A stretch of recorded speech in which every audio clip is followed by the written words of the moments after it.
Adrian Cole straightened his tie in the reflection of the elevator doors and told himself tonight was the night everything changed. The Blackstone Legacy Summit was not the kind of event you stumbled into. You earned your seat, or someone powerful handed it to you. For Adrian, it had been both, years of calculated handshakes, strategic dinners, and carefully worded emails that made the right people feel seen. He had built his reputation brick by brick, and tonight was the moment he planned to stand on top of it. He stepped out of the elevator with Vanessa on his arm. She wore navy, minimal jewelry, and a composed expression that never gave too much away. That was one of the things Adrian had always appreciated about her. She understood the game.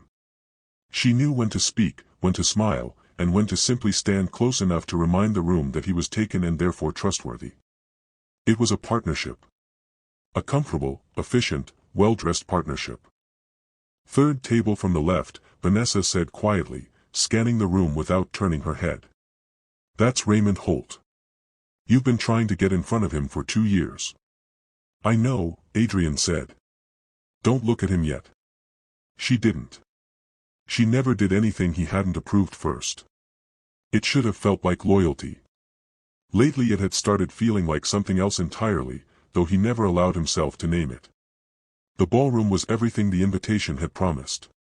High ceilings, soft gold lighting, the kind of quiet that expensive rooms have, not silence, but a particular hush where every conversation sounds deliberate.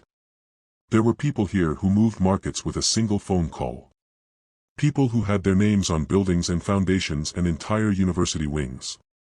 Adrian could feel the weight of the room pressing against his ambition, sharpening it. He was reaching for a glass of water when he saw her. His hand stopped midair.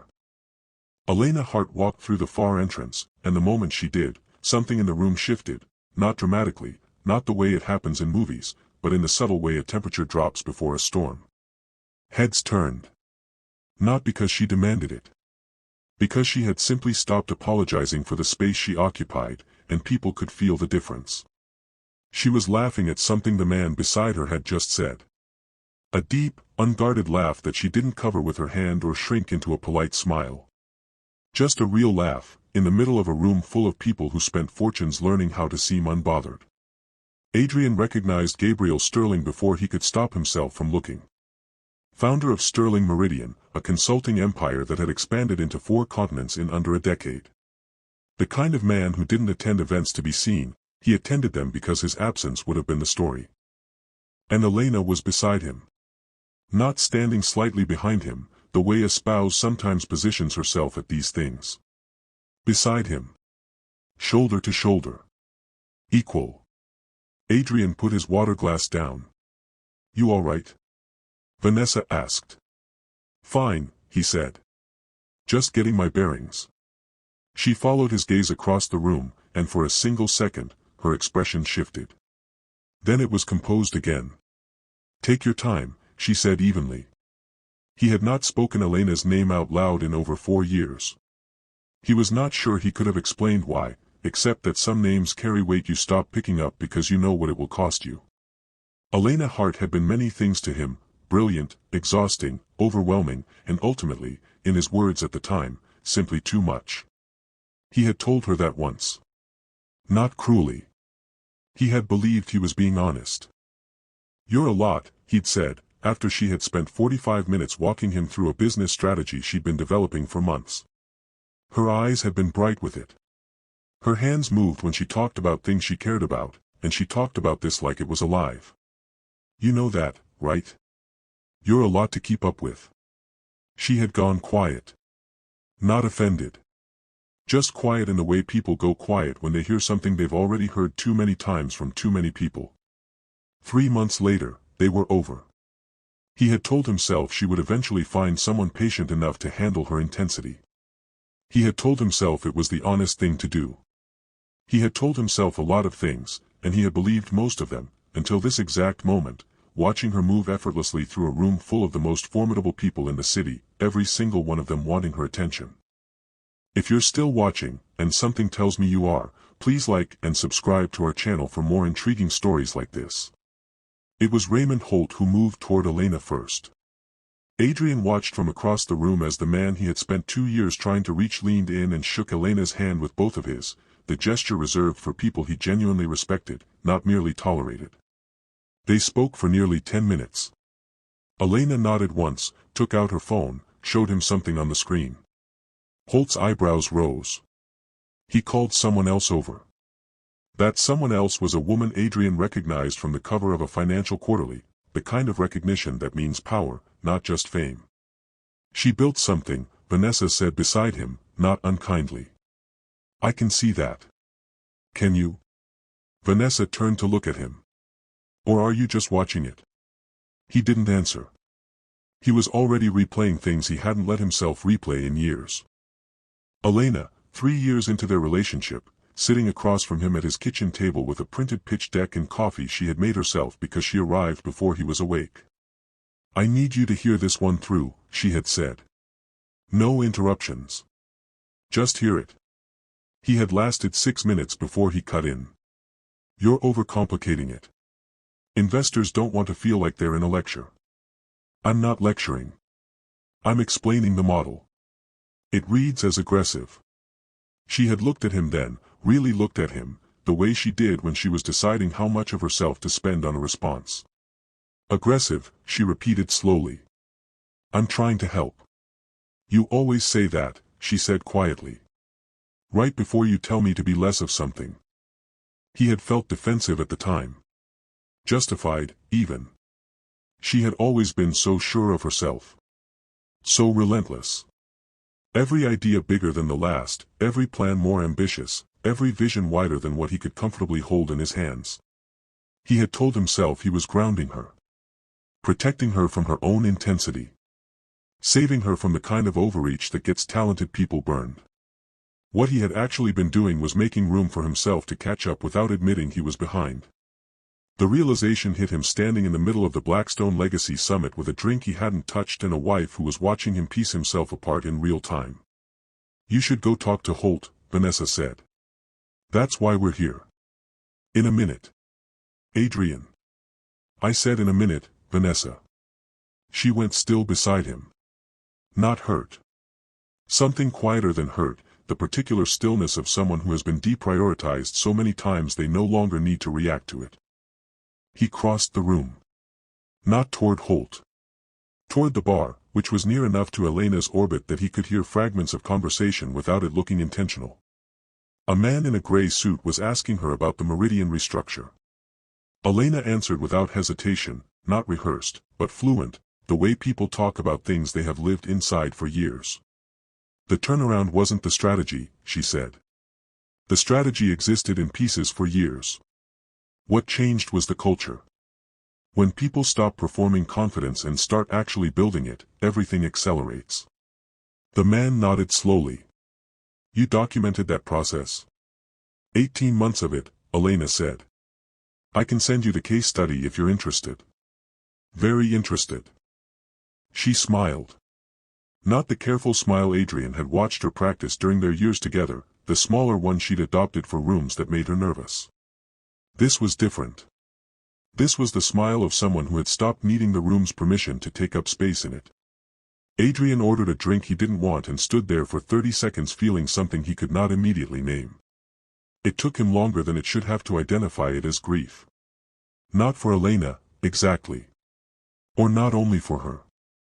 For the version of himself that had stood in front of her light and called it glare. If you're still watching, and something tells me you are, drop a comment right now. Tell me, have you ever been told you were too much? Because this story is just getting started. He turned and nearly walked directly into Gabriel Sterling. Adrian Cole, Gabriel said, extending his hand without missing a beat. I was hoping we'd get a chance to talk. Adrian shook his hand. He had no choice but to look the man in the eye. Gabriel Sterling was not what he had expected. He had expected someone performative, the kind of man who wore success loudly, who filled rooms with the sound of his own certainty. Instead, Gabriel was calm. His handshake was firm but not competitive. His expression was open in the way that confident people can afford to be. Good event, Adrian said, because it was the safe thing to say. Always is, Gabriel agreed. Elena mentioned you might be here. The sentence landed like a stone into still water. She mentioned me. She keeps track of people who were part of her story, Gabriel said.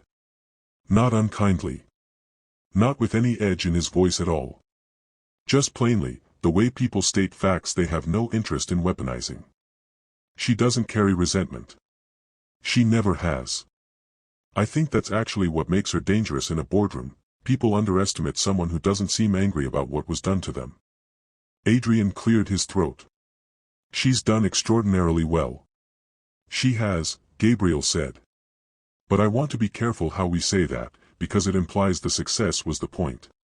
The success was the result. The point was that she stopped letting other people define the ceiling. Adrian felt the words settle somewhere uncomfortable. She had the ability when I knew her, he said, carefully. I know she did, Gabriel replied. She's told me about that time. Not with bitterness. More like, with understanding.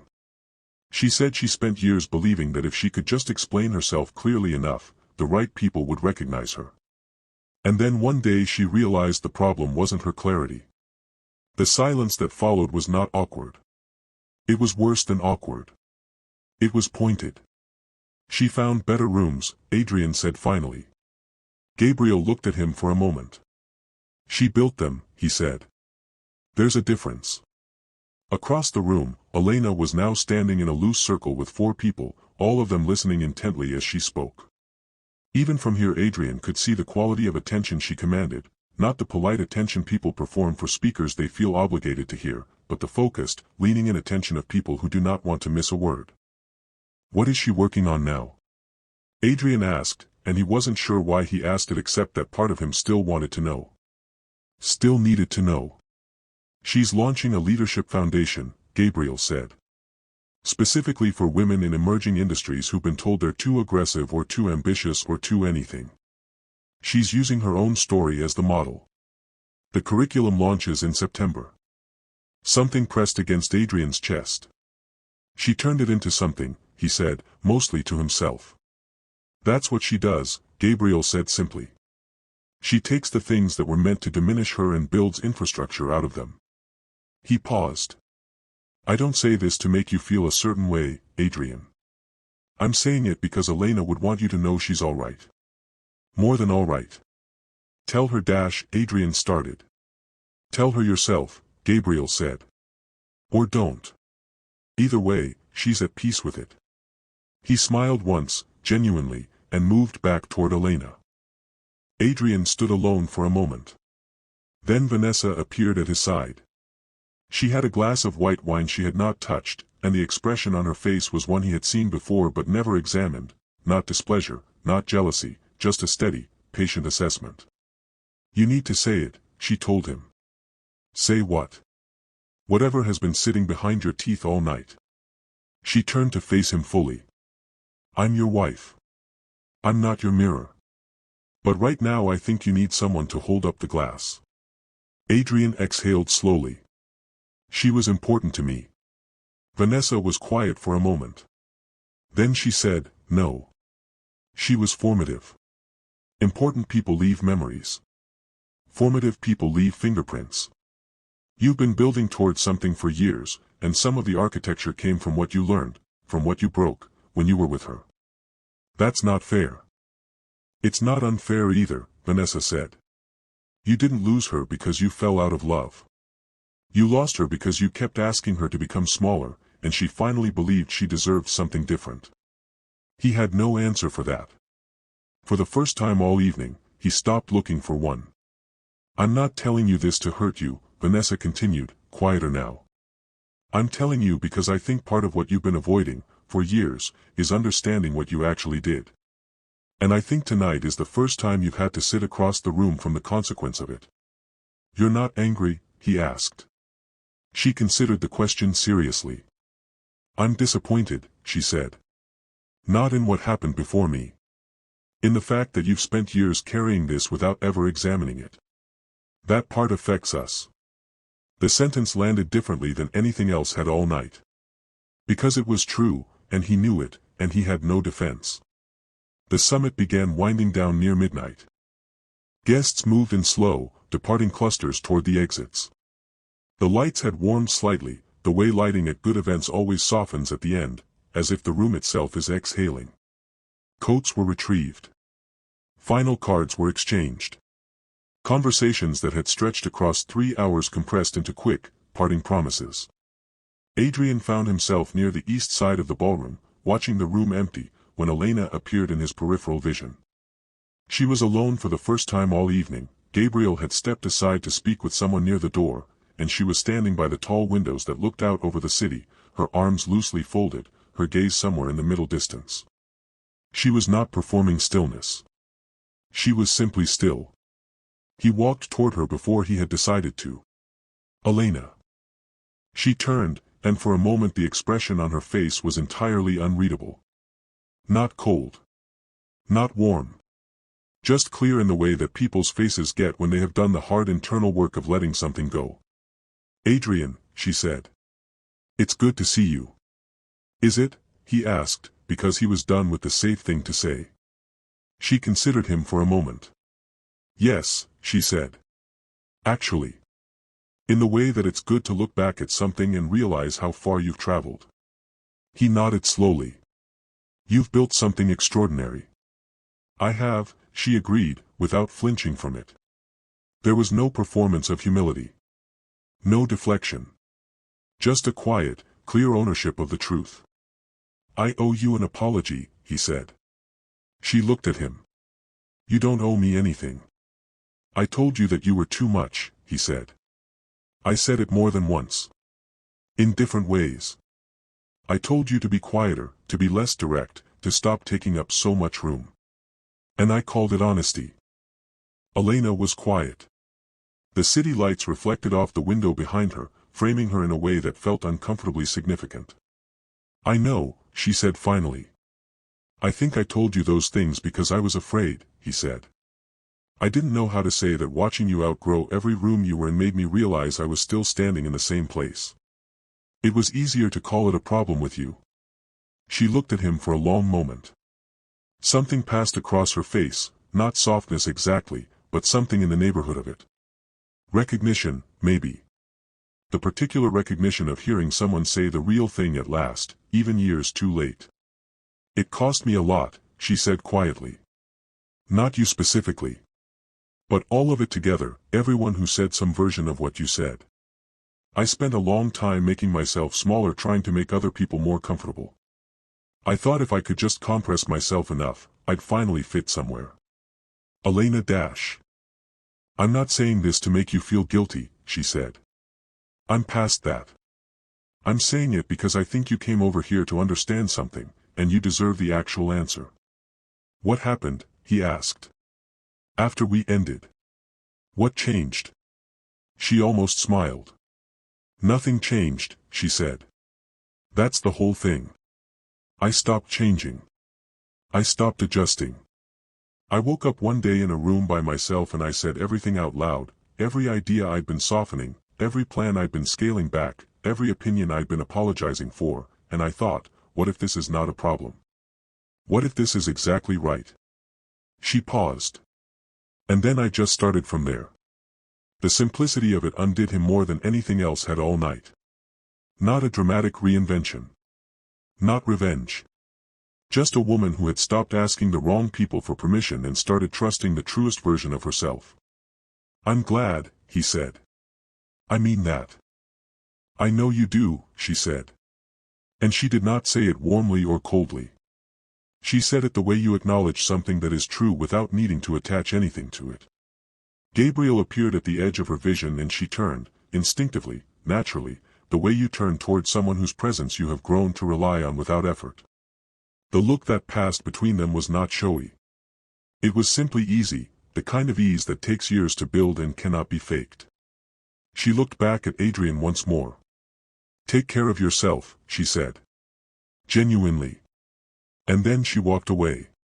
He stood at the window long after she'd gone, looking out at the city, which was lit and indifferent and vast in the way cities are when you need them to hold the weight of something you don't have words for yet. Vanessa joined him. She didn't ask what they talked about. She put her hand through his arm, and they stood there together quietly, and it was the most honest moment they'd shared in longer than he could easily remember. He thought about what it costs to ask someone to become less. He thought about all the rooms Elena had outgrown and then rebuilt into something larger. He thought about the foundation she was building in September for every woman who had been handed a ceiling and told it was a sky. He thought about how she had not spent a single day of the last 4 years trying to prove him wrong. She had spent them proving herself right. The narrator's voice settled over the scene like something final. The greatest mistake Adrian Cole ever made wasn't letting Elena go. It was believing, even for a moment, that the problem had been her magnitude. She was never too much. She had simply been standing in rooms that were too small for who she was already becoming, and she had finally stopped pretending otherwise. If this story stayed with you, please like this video and subscribe, because every week we bring you stories about people who chose themselves when the world told them not to. Drop a comment below and tell us, at what moment did you finally stop shrinking to fit? We read every single one. And Elena Hart. She walked out of the Blackstone Legacy Summit and into the rest of her life, not looking back, not running forward, just moving with the unhurried certainty of someone who had already won the only war that mattered. The one she'd fought against her own silence.